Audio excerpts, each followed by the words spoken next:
Hello everyone, welcome to another video about physics in general. In today's video, we will be estimating the force that acts on Chris Rock exerted by the Will Smith slap.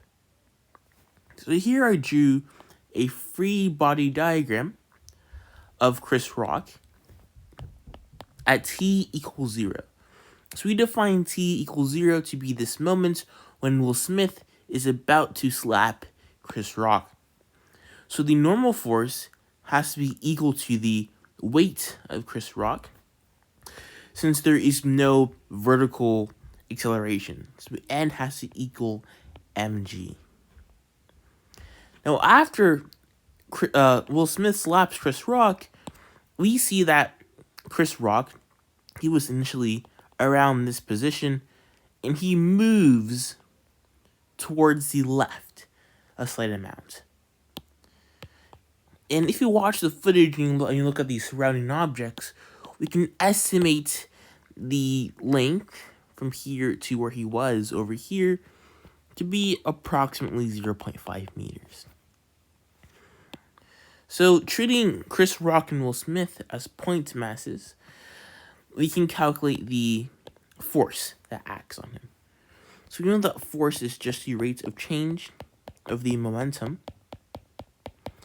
So the change in momentum is just going to be the final momentum minus the initial momentum over the time.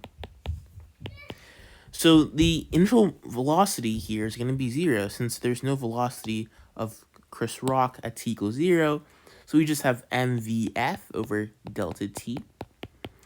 We can approximate, well, first of all, what will the mass be here? So mass is going to be the mass of Chris Rock. And I should say that our system that we are considering consists of just Chris Rock. So we do have an external force to that system. So let's approximate the mass of Chris Rock as being, say, 100 kilograms. And then the velocity, well, so we have a distance of half a meter. If you watch the video, the slap happens in about half a second. So the velocity is going to be 0.5 divided by 1/2. So 1/2 divided by 1/2, it's keep, change, flip, that gives us 1. Over time, it's going to be 0. The change in time. Yeah, this happens in about half a second, right? So over 0.5. So here it's going to now be 100 divided by 1/2. That's going to be 200 newtons of force that is exerted upon Chris Rock. So Will Smith will exert a force on Chris Rock. And of course, by Newton's third law, since momentum is being conserved here, we know that there has to be an equal and opposite force that was acting on Chris Rock's hand.